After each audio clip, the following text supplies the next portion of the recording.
Hello and welcome to 2013 and another brand new year and another brand new season of weekly entertainment.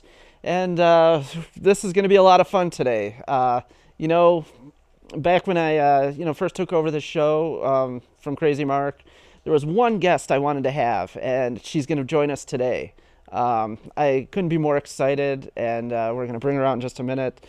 But again, I'd like to, give a huge, warm, fuzzy Happy New Year to everyone out there in the viewing area. I had a wonderful, a really wonderful New Year's Eve. We went out to this really, high-class establishment out in Novi. It's called Lucky Strike, and I'd like to thank them for hosting me as a special VIP guest. Yeah, they had the balloon drop and everything at midnight, and it was really romantic. We had food, and we even had mojitos. That's right, mojitos. Very cool. But yeah, we'd like to thank them. Okay, yeah, this is exciting too. We actually have a studio audience today, so let's give them a big round of applause. But hey, what can we say? It's a new year, so we're going to be looking back, over the next couple shows over 2012, the best, the worst, and we're going to have a lot of fun. And one thing I did quite a bit over 2012 is go to the movies a lot, and I went to the movies the other day, and I saw this movie Les Miserables. And I have to say, I was really disappointed because let's show the movie poster. Okay. That was not a sequel to the movie Aliens. Okay, that's all I gotta say. The movie made me Les Miserables, and I want my lay money back. Okay, so all right, but we also saw the Hobbit. We went and saw that. Went with a huge group of friends. We had a great time. That was an amazing movie. I couldn't recommend it more. It was just awesome. You have to go see it in IMAX, and great time, action-packed. Okay, well, in the news, we have a brand new, this is a true story, totally true. A brand new species of spider was just named, I guess it was discovered in California. It was named after the President Barack Obama. So this is the Obama spider now. Insert politician slash insect joke here. I'm not even going to go there. The joke pretty much writes itself. But we're going to show a couple photos. Here's Obama on the cover of a comic book, and okay, here's another one of him cajoling with a kid dressed as Spider-Man. It seems like this president has a lot of time on his hands. I mean, we're about to go over the fiscal cliff. We have violence breaking out across America, just gun violence rampant, and it seems like his solution is having a confab with Spider-Man in the Oval Office. Hey, you voted for him. But okay, now after the break, we're going to welcome our very special guest. We have Michelle Ivy, the Turtle Girl. So this is going to be the first part of a two-part interview. Like I said, when I first started doing the show, there was one guest I wanted to have on, and we have her here in the studio today. So stay tuned, and we'll be right back. Okay, and welcome back. Again, I'd like to wish everyone, if you're just tuning in, you probably are, so you can avoid my horrible jokes in the monologue. So if you're just tuning in, Happy New Year. It's 2013. Here it is, the second, and hopefully everyone's hangovers have worn off and you're all feeling better, but I know I am. Okay, before we get to our very special guest, Michelle Ivy, the Turtle Girl, we have some viewer mail we'd like to address. Okay, this comes from Polly Ziegler out of Southfield, Michigan. This isn't the same show. Why is that? My children are distraught because Crazy Mark isn't on anymore. Well, things change, and Mark has moved on to greener pastures, and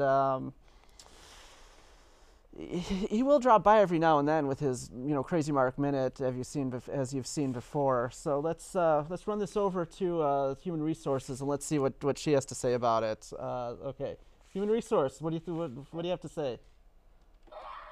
Here's what I think of you. Okay, that didn't make any sense at all. Didn't make a lick of sense. Okay, this one comes from Mike out of Dearborn. You seem like a cool guy. Well, thank you. I appreciate that. Do you do personal I can't read his writing, but I think it says, do you do personal appearances? Yes, I do. I'm available for parties, weddings, bar mitzvahs, bars, openings, restaurants, you name it. Just shoot me an email, care of the website. It's going to be on the bottom of your screen right there. And, just buy me dinner and a couple drinks, and, I'm all yours because I'm like a cheap floozy like that. So, yeah, just shoot us an email, and we'll hook that up. Well, enough of that. Now we're going to move on to our very special guest. Okay, like I said in the monologue, I think I've said this 3 times now. When I first inherited this show, there was one guest I wanted. And now we have her. I couldn't be more excited. Okay, everyone knows me. I'm a huge fan of sci-fi, and okay, I'll admit I'm a geek. And this is the ultimate guest to me, because of course I was a huge fan of the Teenage Mutant Ninja Turtles. Going back for day one, I had the original comics, I had the toys. I went and saw the movies. I even went to their live concert tour, which we're going to talk about all this stuff and more. So let's give a big warm welcome to Michelle Ivy, the Turtle Girl. Thank you. Thank you. Thanks for joining me. I cannot tell you how cool this is. This is such a pleasure. Thank you so much for joining us. No problem at all. So tell us a little bit about yourself, for starters. I became a Ninja Turtle fan in 1989. Okay. And since then, it went from just being a fan to starting to go to events and seeing the guests at the events and starting to meet them. And then we did birthday parties in the Detroit area. I was Michelangelo. You did birthday parties, yeah. So you actually dressed up in full dressed costume. up in a full costume. Yo, dude, this! I'm the cool dude Michelangelo. Your favorite of mine, Cowabunga! See, that's awesome. Is that cool, folks, or what? See, I'm pumped now. Okay, now, before we go any further, what was it about the Ninja Turtles that so drew you into this? The Teenage Mutant Ninja Turtles, which is something a lot of people do not realize because they're trying to figure this out, is a hero who, how to put this, is a hero that does not rely on superpowers. They do not rely on expensive gadgets. They are using something anybody can learn. You can go to a martial arts school and learn to defend yourself.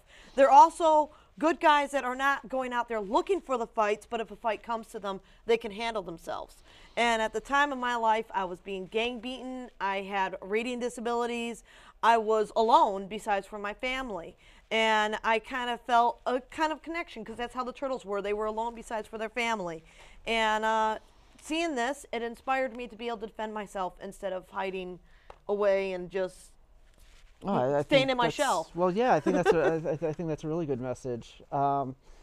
So it got you into, was it the martial arts, or was it the personalities of the characters? The personalities is a big win over for me. I'm not into the fight scenes as much, but it did inspire me. They taught me to read. They got me hundreds of friends around the globe, and they actually inspired me to defend myself, which I believe could save my life. Really? So, yeah, the gang fights were so bad. I was ganged up 15 to 30 kids at a time. At a time? I was thrown in front of cars. I pushed in an iron pole where I needed stitches across my forehead. Oh, my gosh. I have had quite a rough childhood where I lived. And the Turtles taught me, instead of cowering into this little ball, to stand up and say, fight back. Yeah. Right. And when I got into karate, I've had 3 fights since I got into the martial arts. Each of them, I was able to walk away without them being hurt and without getting hurt myself. And that's my goal. I never want revenge. I just want the fighting over. So it gives you like a level of confidence, too. Yeah, the martial arts does. Right, okay. You take classes and you feel a lot better about yourself. Okay. Do you think you still would have taken martial arts if it wasn't for the Ninja Turtles? I don't think so. I don't think it was leading in that direction at all. I Okay. am not into the violent stuff. I mean, I was into Right. a lot of different cartoons, but most of my cartoons was more the adventure, not the Okay. action shows. So Right, like Chip and Dale's Rescue yeah, Rangers. like Tailspin. Yeah. That was a good cartoon. DuckTales. DuckTales. All of those Disney ones were just fantastic. Fantastic shows. They were excellent. I watched. What's the other one? Darkwing Duck. Oh, yeah. That was my favorite out of all those. I think. Oh, I like they've got Tailspin or Darkwing Duck. good ones. Really good ones. Okay, so you were inspired by the Ninja Turtles, and they gave you this like inner self confidence. Now where did you go from there? Going to the events and doing birthday Events. parties. Okay, Actually, the parties kind of came first before the events. What happened was we went to the Coming Out of the Shells tour, and before which was seeing tell October us about 17th, 1990, at Okay. the Masonic Temple. now what was the Coming Out of Their Shells tour? Well, the Coming Out of the Shells tour was the Yes. live Ninja Turtle musical that the Turtles went around and sang. It was sponsored by Pizza Hut. They Oh, it had, was? yeah. Okay. So they had over at Pizza Hut, it was the only place you can get the soundtrack, and they had a little Oh. booklet that came with it. And then they had posters. They had a talking stand-up, and if you press the stand-up, it goes, "Yo, dudes, do that. You're hanging out at Pizza Hut. Awesome! And the only place you can get the groove of sounds is the Gang of Green. Cowabunga, dudes! 10 totally tubing tunes. Let's rock and roll." Awesome. Again, that's cool. Every time you do that, I love that. We could almost do a whole show of just you doing the Ninja Turtles. But okay, Yeah. so yeah, And- Pizza Hut had this promotion going on. Did they have It went- toys to go with it too? No, or- there was no toys. There was just Okay. the tape cassette, and it had 10 songs on there, including, let's see, I have to admit, I had the tape. there's a song on there that was not in the concert. Ah, It's called "Sing About It." sing about it. Okay. They threw it into the second concert, which is There was- very, very, very not known of. Oh, see, I didn't know about that one. Yeah, it's called "Getting Down to Your Town." I wanted to go to the Coming Out of Their Shells tour, but no one I knew at the time wanted to go with me. So I'm glad I went. It was a complete thrill to get yes, to go. some of the songs So- were actually pretty catchy, like "We're the Turtles," "You Can Count on Us," And Pizza Power. "Pizza Power," "Follow Your Heart," "Follow Your Heart." I don't really consider that one as catchy. Well, as yeah, it but is- no, it's a nice, it's- touching ballad. For me, that was more of a connection. Oh, Because, connection, okay. You got the lines like, sometimes it feels like you're losing your voice and you can't Okay. speak. And at times, there's times when I was really trying to get help. And instead of being treated like I wanted help by the schools and Right, stuff, right. they were treating me like I was just over needy. And I'm like, I'm being ganged up on. I have no friends. I can't go out for recess. I actually need help. And with reading, I'm horrible at reading. I want help with reading. And I failed, like even in high school, I failed my biology 2 class 2 times. I went through the course 3 times. But even the first time, I took part in doing class participation. I got all my homework in. I actually could answer all the questions out loud, but I couldn't read the test. And I failed every single one of the tests that they gave me. And because of the test, I was failing the class. And I went to my counselor and I said, look, I need help here. And the counselor's response was, sorry, but the MEEP test, the eeny, meeny, miny, mo test, turned around and said, I'm an average reader. I'm like, oh, so I'm good at guessing circles. Wow, that's So the Turtles did help me to learn to read, but it's still a learning process. I'm still learning through the sure, internet. sure. I have an editor who helps me with my video blog. okay. And she's been helping me with my grammar and being able to write and read. Oh, I think that's fantastic. So, Coming Out of the Shells tour, as it says, it's singing and dancing. But what I want to speak about is a little bit before the Coming Out of the Shells tour. I saw it on TV, live on pay-per-view. That's what you can find if you find the VHS. That's the version. But it's a little bit longer from the pay-per-view one. You got to see the intermission more and stuff. But what happened for me was I saw kids wearing their turtle costumes to this event. And I said, I want to wear a turtle costume to the event. And so my dad, who has been making costumes since I was a little kid, since before I was born, I believe, he made me a turtle costume. We finished Oh, it the wow. day of the concert. And I wore this costume to the concert. First we called and my mom asked if her daughter can wear her homemade turtle costume to show the turtles, and they said yes. So Oh, that's cool. I show up, I walk over, we're third row from the stage, we sit down, and my brother points out, April O'Neil's over there doing interviews. You should go get interviewed. So I stand up and I walk all the way to the back, go around, and I get stopped by a lady asking me to sign her book. Oh, And so I cool. sign it. And then next thing I know, I can't step. I can't move. I am surrounded by people just hugging onto my legs, hugging onto me.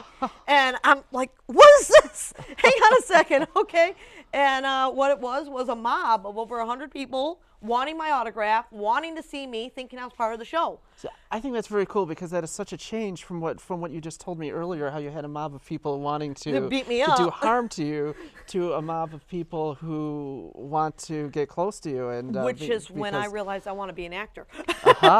Okay. Because it is such a thrilling thrill, not just to have the attention towards you, but to look down and see the smiles you're bringing to these people's faces. Absolutely. One of the best things in costume, going to the hospitals. I would You've go. done that? Yes, I would see. go as a turtle I for think free. that's this woman's amazing. I mean, I think that is just the coolest thing. How soon after the coming out of the shelter did you start doing that? We started Or that. was it a while? The concert was in October. It was meant to be a Halloween costume, and then at conventions, people are like, "Do you do parties?" And we're like, "No, not really." But we thought about it. We looked into it and found that as long as we were not called by the official names, so I was Right. Mikey the Party Turtle. Sure.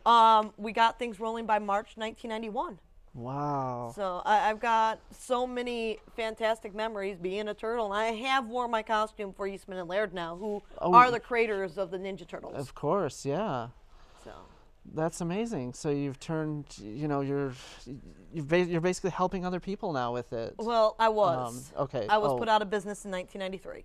What happened? I wanted to be an official Ninja Turtle. Being a a party turtle was not my cup of tea. So my reaction was, we got to go and crash this party. And we went to Mirage Studios. They loved us, but this guy in New York City would not see me because I was under the age of 21. Ah. And he had the license for all mascot gigs. Oh wow. So he kind of had the He market had it cornered market on it. cornered completely, and they did not do birthday parties, and we wanted to do birthday parties. We would have been happy to give him the stores and theaters and whatnot if we could just handle the birthday parties, and he wasn't going to hear it. He wasn't going to meet me. So was that just in New York, or is that across the He entire- handles the full everything in the United States of Wow, turtles. I didn't know that. Not anymore. He's Not not anymore. there now, Okay, yeah. so do you do them now? Are you I available would for have to parties? get the rights from Viacom now. Okay, so you can't just So- call it No, yeah. Donnie Party Turtle or I'm not going to something? do that again. I want to be an Okay, official, an official Ninja Turtle if I'm going to do it. But you have done appeared at like Domino's Pizza or Pizza Hut and things like that too, haven't you? I have. Well, Domino's is kind of funny. We weren't officially hired by Domino's, but one time we were leaving a movie theater appearance, and when we came back, we got there and there's the Noid, and we're at first we're going to head to Domino's because I got in the car and there was this other turtle at the event, and he leans over and told me he's going to Pizza Hut, so we're like, okay, we're going to Domino's. Is there a rivalry between turtles, No, turtle no. costumers, or no? I think Like, hey, that's my restaurant. You can't do that one. So there's nothing like that. we didn't even really know the other people. Oh, okay, It was okay. just people in other turtle costumes did not want to appear at the same place as me because their costumes, especially like the one I'm talking about, Sure. was a cardboard shell and latex, like spandex, green, Okay. fuzzy gloves, and a big fuzzy head. Oh, geez. You could really see through the yeah. screen.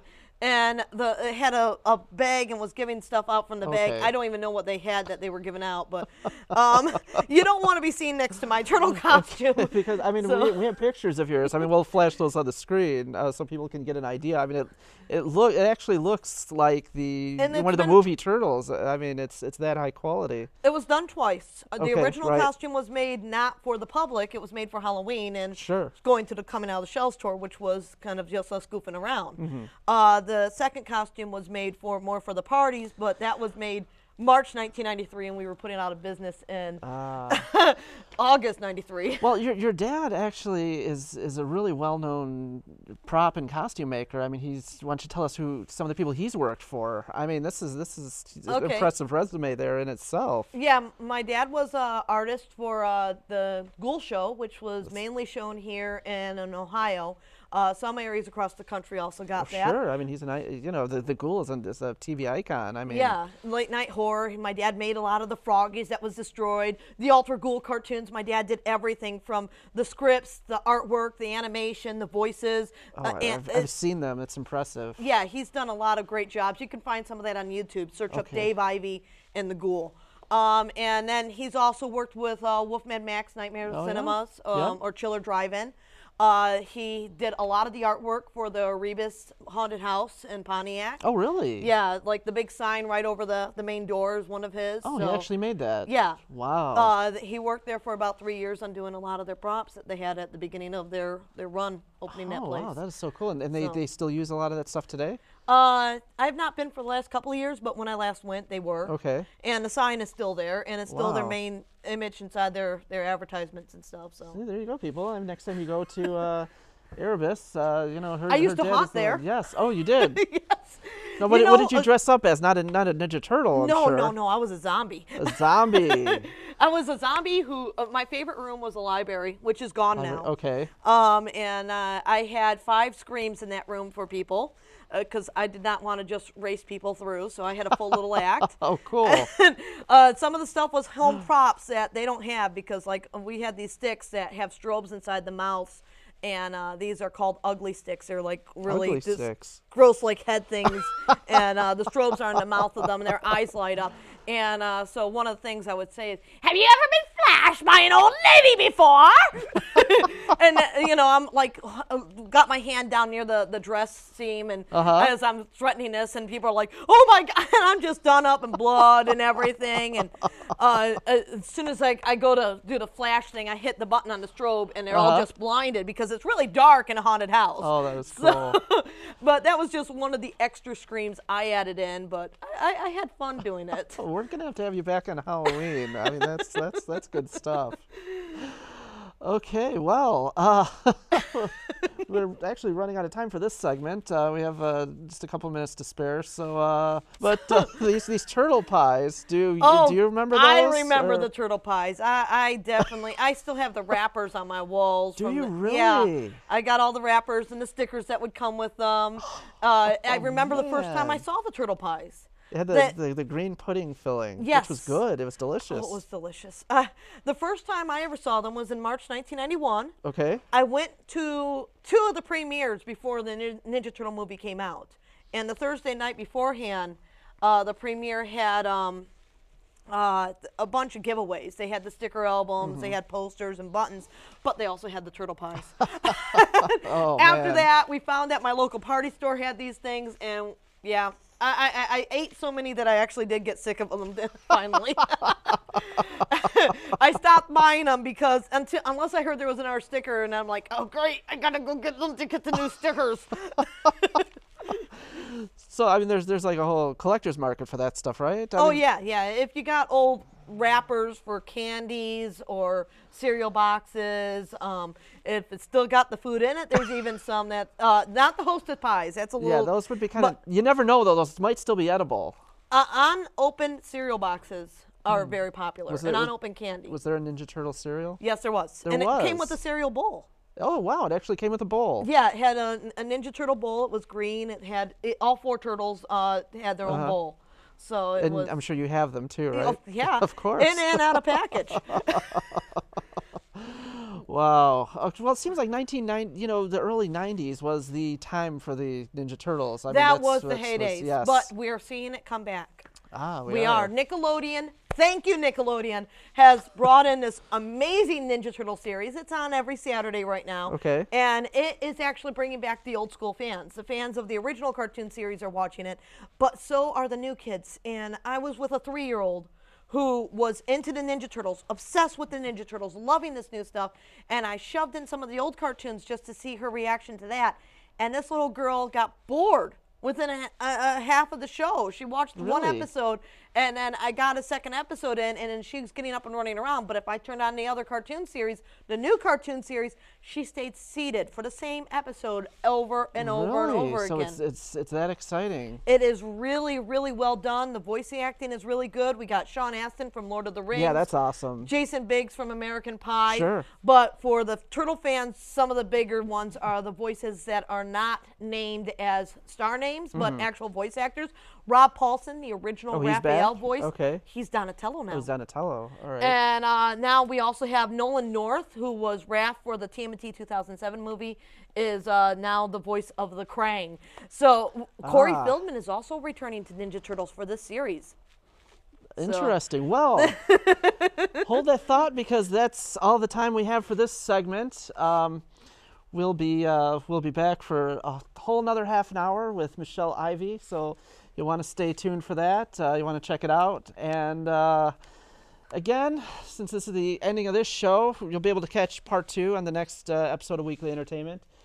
First person who sends us a email will get a Xander Humans Taste Like Chicken t-shirt. Just mention that you saw it here, and we'll get that right out to you. These are going like hotcakes. And let's see, yeah, join us again for another Weekly Entertainment. And we'll be, tune in again, and you'll be able to hear the second part with Michelle Ivy, the Turtle Girl. So, we'll be back. Cowabunga! Thank you, ladies and gentlemen. Good night.